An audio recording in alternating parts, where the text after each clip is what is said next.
శివతత్వం. ప్రియమైన శివ భక్తులారా, ఈ క్షణం నుంచే మీ మనసును నెమ్మదిగా ప్రశాంతం చేసుకోండి.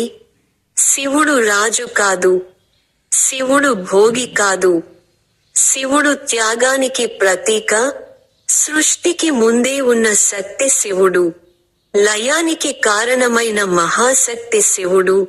ఈ వీడియోలో మనము శివుడి మంత్రాలు వినబోతున్నాం, శివుడి కథ తెలుసుకుంటాం, ఈశ్వరుడి గొప్పతనాన్ని గుర్తు చేసుకుంటాం. శివ ధ్యానం.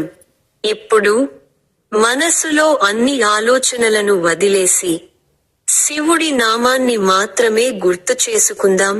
నెమ్మదిగా వినండి. ఈ మంత్రం మనసులోని భయాన్ని తొలగిస్తుంది, మన ఆత్మకు బలం ఇస్తుంది. ఈశ్వరుడి గొప్పతనం. శివుడికి రాజభోగాలు అవసరం లేదు, ఆయనకు కిరీటాలు అవసరం లేదు, భస్మమే ఆయన అలంకారం, నాగమే ఆయన ఆభరణం.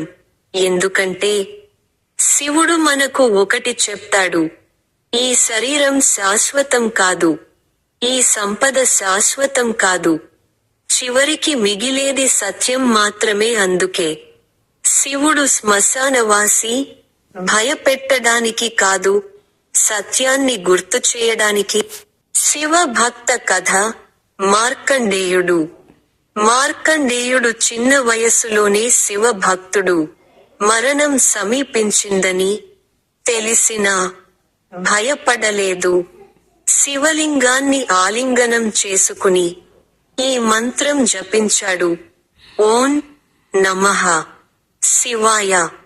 ఆ క్షణంలో యముడు కూడా వెనక్కి తగ్గాడు. శివుడు ప్రత్యక్షమై మార్కండేయుడిని రక్షించాడు. ఇది ఒక కథ కాదు, ఇది శివతత్వం. శరణు అన్నవాడిని శివుడు ఎప్పుడూ విడిచిపెట్టడు. మొదటి మంత్రం మహామృత్యుంజయ మంత్రం. ఓం త్రయంబకం యజామహే సుగంధిం పుష్టివర్ధనం ఉర్వారుకమివ బంధనాన్ మృత్యోర్ముక్షీయ మామృతాత్. శివ సందేశం. శివుడు అంటే కోపం కాదు, శిక్ష కాదు. శివుడు అంటే మౌనం, సమతాభావం, ఆత్మశక్తి. మన జీవితంలో ఏం పోయినా శివుడి నామం మిగిలితే చాలు.